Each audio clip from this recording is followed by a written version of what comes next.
I say on stage every night, we're not here to convert you to anything other than I would love for everybody to have peace and love in their heart and rock and roll. It's that simple to me. So, back on April 4th, 1995, I sat down with Ed Roland of Collective Soul to talk about their debut album. This was literally right as the band was taking over rock radio with the song Shine.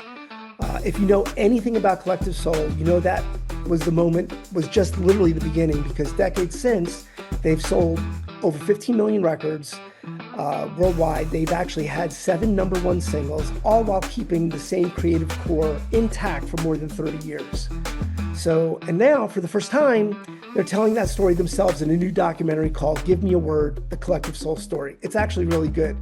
It even takes you inside on the making of their new album, Here to Eternity, which was filmed at Elvis Presley's Palm Springs estate, which is just hilarious in itself because Ed got to sleep in his bed and go to the bathroom in his bathroom, and that made him very happy. One of his early influences, which you'll hear.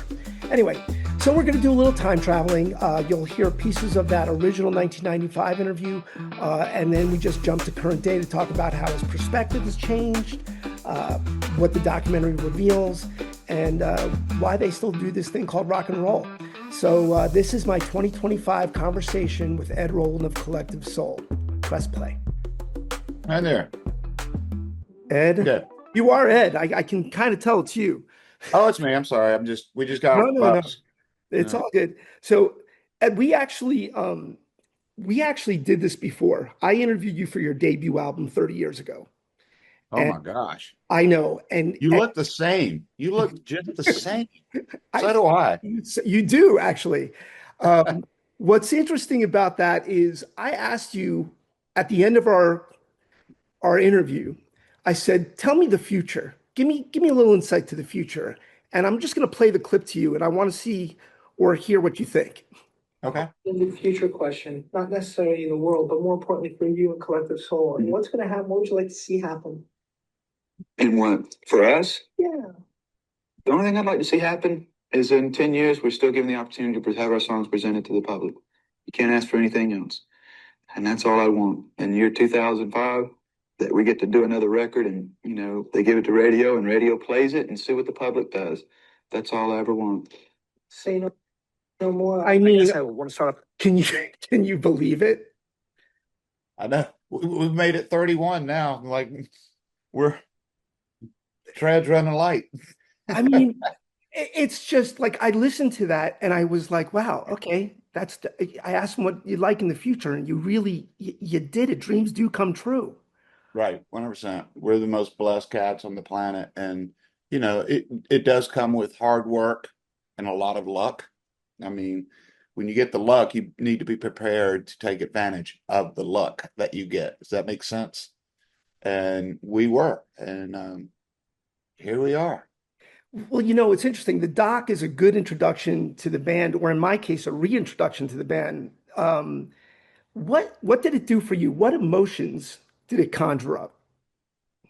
A lot of personal stuff, just from, my brother being in the band, and we all grew up together, like just the emotions that went through those first, I would say, first decade, 10 years. Sometimes you move so fast. That decade moved so fast that we didn't know what was going on. I mean, we really didn't know where the next show was. It was just moving so fast.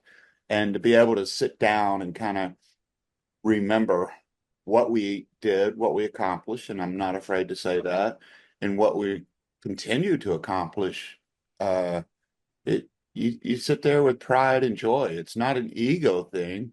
It's just pride and joy. You say joy. My first takeaway when I saw it a while ago, Doc, I was like, you seem happy. I am happy. I mean, I've always been happy, but going back to your question, like everything was moving so fast then. I didn't know if I was angry, happy, miserable, like it was just moving so fast. So now it's like you get to kind of enjoy it, and we still move fast now. Now we tapered it to where we understand how we're doing it, and enjoy the moment, and enjoy that we're still making records and new songs 31 years later. Like not many bands get to say that. Not many bands get to say they're on tour with Live and Our Lady Pete. It's just we're just blessed cats.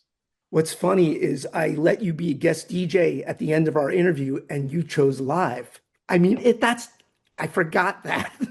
Really? Yes. Oh my, I got to tell Ed that. That is funny. I'll let Ed know today. Yeah. That's great. And by the Well, way, they're a great band, great songs. I oh, mean, why would I? I interviewed them for their debut album too. It was just, it's just You like know, having my they own were the version. they were the first. I probably told you this in the interview. They were the first. We did Woodstock '94, and our van pulled up right as their van pulled up, and they were like the first rock and roll band we'd seen on MTV that we got to meet. And we got out, and Ed and I exchanged pics. To this day, we still laugh about that because they were very new at that point too, and everything was blowing up with us. So it's very new to us, and just to get out and still retain a relationship, we're pals, 31 years later. It's great. That is crazy. You exchanged pics. I mean, At, that's, at Woodstock, yeah, we're like, I like, wasn't a kid. He was a kid for sure.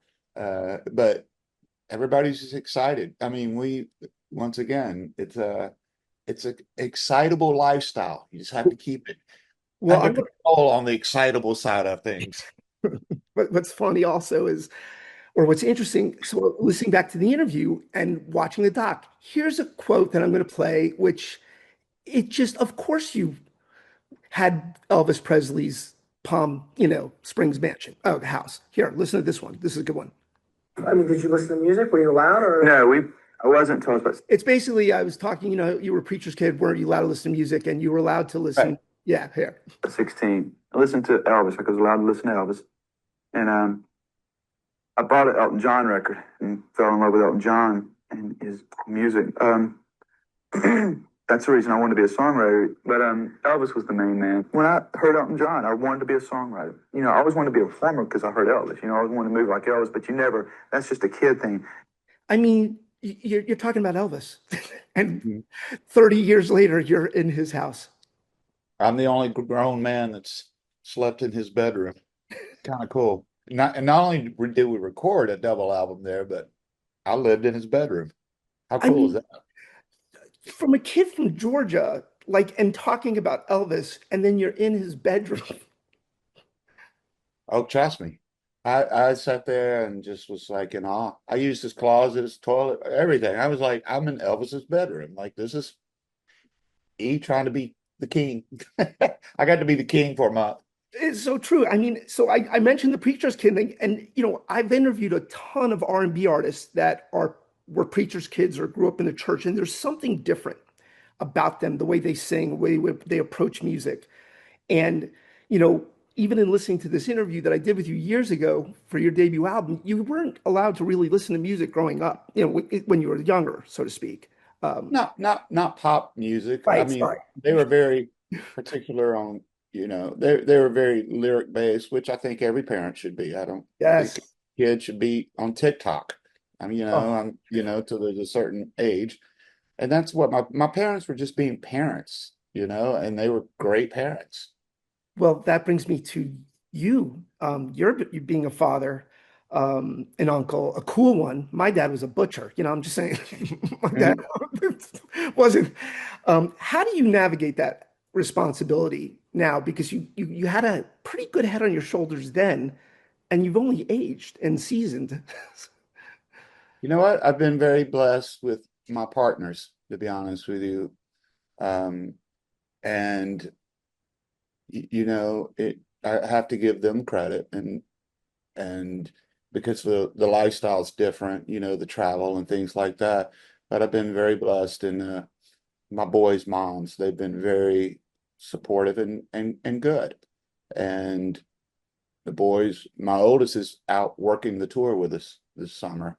Oh So my. that's great. My youngest came out for 2 weeks until he had to go back and get his driver's license and then go back to school. So, it's still family, whether you remain married or whatever you are, it's still family. You still got to focus on the children. And I think we've all done that. Even everybody in the band. Yeah, I used the word seasoned, but when I listened back to the interview with you, what was interesting to me is that you weren't like this teenager who had a hit single and out of nowhere you're 17, 18, and you seemed you had gone through a lot, so to speak. Berkeley School of Music and being an engineer, and like you were putting in the work, and you made a comment early in the interview about some version of luck and opportunity, how you have to, and it almost seems like it's kind of what happened with you in a way. Am I wrong? Definitely happened. It was luck or opportunity, like you like to say. I like that word better, opportunity. But you have to be prepared and well seasoned to be ready to take advantage of that because you may only get that one shot. You may never get any. You may get three, but it only takes one. And we were ready. Well, you mentioned TikTok, and with the kids today, I'm prepping for the interview. It isn't that difficult to do I'm a fan, so that helps. So, you know, but I asked I said, AI, what does shine mean? Just, it's pretty good. It, Is it's it? it's almost like your quote that you gave to me. It's like heaven let your light shine down is more about longing, guidance, and personal belief than organized religion. It expresses hope for clarity and love in a confusing world. The idea is not to preach, but to reach for something higher. Wow, you couldn't have said it better yourself, Ed. Dude, I like that. Not to preach, but to reach. Oh Right. shit. I'm writing this down. That's a song right there. I mean, well, that's although that also is it seemed to be a little bit of your motto in a way when I was talking to you. You weren't preaching. You were just this is the songs that were spilling out. Right. And, I say on stage every night, we're not here to convert you to anything other than I would love for everybody to have peace and love in their heart and rock and roll. It's that simple to me. Life isn't that You difficult. can be you can be in any religion, theology, ideology, as long as you have peace and love in your heart, man, you're cool with me. I mean, I just think it's great. The other thing that I asked AI chat about your name, but when I asked you, here's an interesting quote. And by the way, there's only two quotes left. I'm not going to do "This is your life," but I do find it interesting because a lot of things you said just came to fruition. As far as Collective Soul, one of the cooler names. I got to be honest. I mean, there's been so many names. It's tough to come up with a name of the band now. We were originally called Marching Two Step. Played out 3 years under that name, and we decided, we were going to By the way, Marching Two Step doesn't sound bad either. No, it was an old Chicago music publishing company that Will's father, who's in the band, the bass player, who's had a poster in the bathroom, and it was Marching Two Step Publishing. And I was like, huh, that sounds cool. Well, here's Collective Soul. change directions musically, and we need to change the name if we're going to do that. Because if you change musically, people are going to still think of the name. And I just happened to be reading Ayn Rand's The Fountainhead and just came across in the text saying Collective Soul. And I thought, wow, that's pretty cool. And I called the rest of the guys, and basically the only name we agreed upon. It has nothing to do with Ayn Rand. We're not preaching egoism or objectivism or anything like that. It just, I could have got it, I always say I could have got it out of National Geographic, It's just, it looked, when I saw it, I went, wow, that's cool. And didn't really take into to too much of what the meaning could be, or even what the meaning was in the book. So, but it just sounded good to me. It did sound good. I mean, that's how I started the question. I go, it's one of the cooler names. I Has still it, think it sounds good. I really do. Once again, we got lucky on that one. well, that's what I was going to ask you. Has it come to mean something different than the initial, you It know, it it really has because of the unity of the band and the families that we've created since the beginning of the band. Like Will's son, the bass player, his son Tristan is now on stage with us playing keyboards. Like so it's just ever evolving and that's the blessing of life to me. So and it's will have yes, it has a different meaning now. it Yes. does, right? I mean, and again, by the way, Jesus saves, I spend. I love your hat. Just I saw it earlier and I didn't want to talk about it, but the way you just finished that quote and you just bent in, I was like, okay, all right, Uh, that's it's a gift from a friend. yes, sir. You know, I was going to say the the the the fact that you have become this cohesive group and you're happy, it plays along in the doc.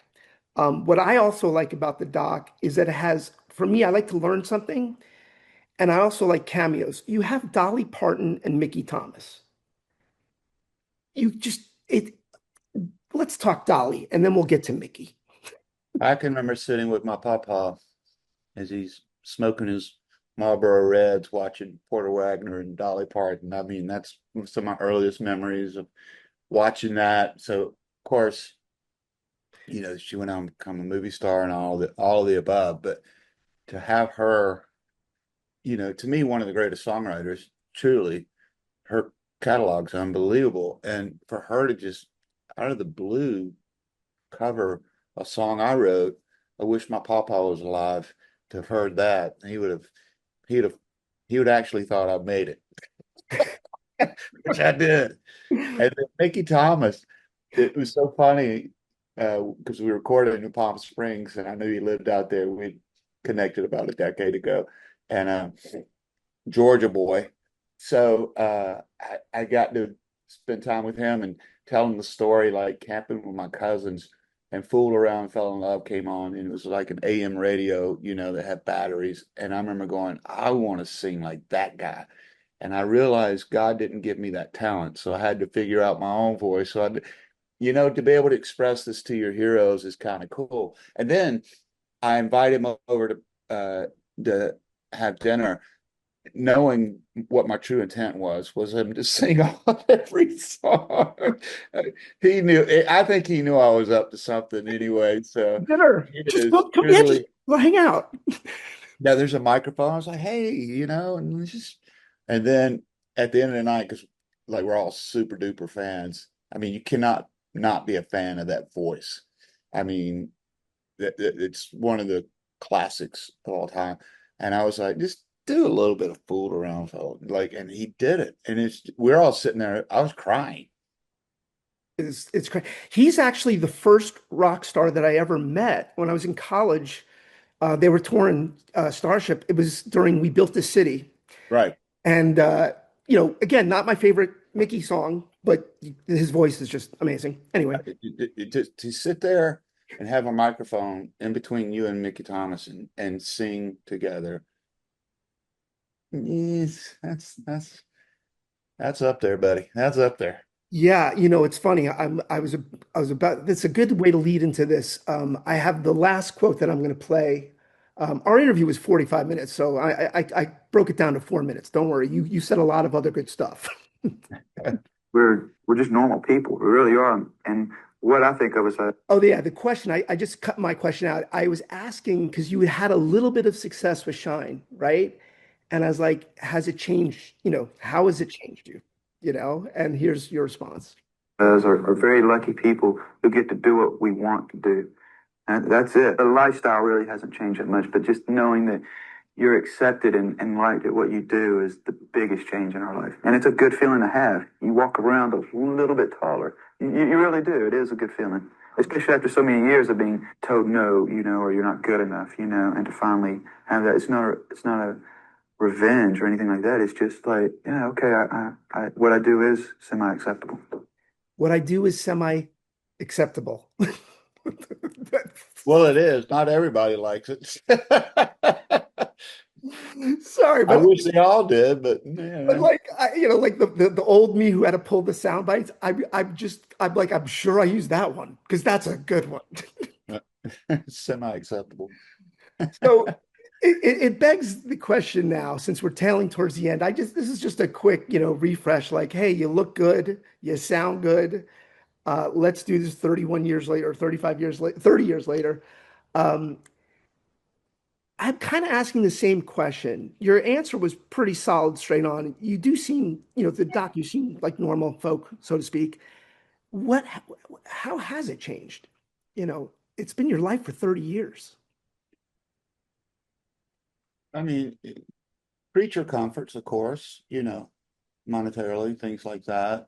The ability to help your friends and family, support them, uh, give your kids a good head start in life. But I think, in all honesty, I just think the camaraderie ship has changed because we've become closer. We truly, as a unit, we have become really close in a sincere, positive way. Not about the music, but about each other and each other's families. That's I always say it's family first, and that's what everyone in the band says, and that's what it's about. And that's you know what be here to be able to say that 30 years later because I wasn't thinking about family. Nobody was. And to be able to have families and to know you have the support team and effort around each other for their children or their parents, it's kind of a cool vibe, man. I mean, it's pretty awesome. The follow-up with that, you made some version of, which is true. You said, like, if almost like if you guys can do it, like someone else can too. And it's like you were being a musical influence before you were a musical influence, if that makes sense. Maybe. I don't know. I don't think about I don't know. That's that's deep. Sorry, I did not mean to get Too deep. much for a Southern man right now. I didn't mean to get deep. By the way, I was just digitizing my old Vanilla Ice interview, and I love Vanilla Ice. Don't get me wrong, but my favorite part of the interview, when I asked him a question, he goes, "Oh, that's a good one." And then I'm writing this book, and I wrote, like I'm like, finally, like I finally had a good question. I didn't mean to be deep on you, Ed. I saw, No, I don't, dude. I'm cool, bro. You know that. I'm of cool. course. But there's a lot of other fun things in tidbits in this interview. I'm going to send it along just, for shits and giggles. You've seen yourself a bunch of times, but what made our interview a little different, it was kind of almost like podcasting before podcasting. We sat in a room for an hour and you were being basically, we didn't know you. And we're like, okay, so tell us about you, tell us about this song, you know, talking about December before it's a hit. You know what I mean? It's like kind of cool. Um, but now, 15 million albums, more, seven number one singles. I'm tailing it towards the end. I want to ask you about the future. I asked you, we started this interview with me playing a quote of the future 30 years ago, and that came to fruition.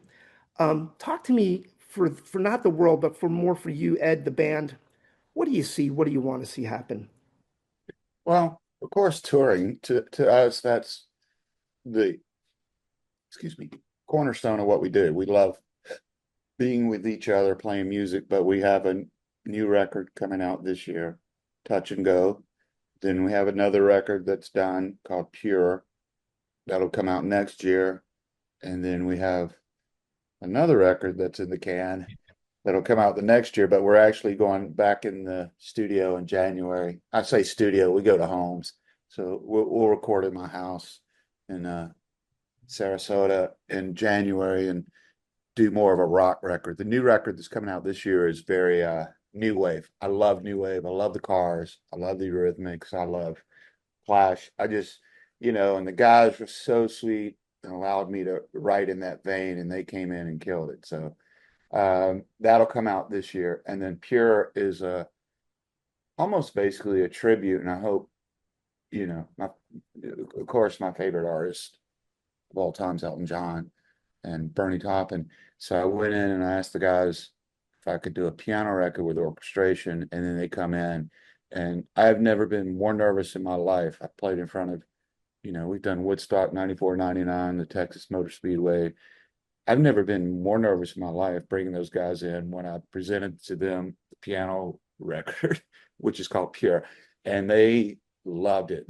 And once again, I go back, they're just so supportive and allow me the freedom of my expression, for lack of a better term, in songs. And it was just great. So we got a lot in the can.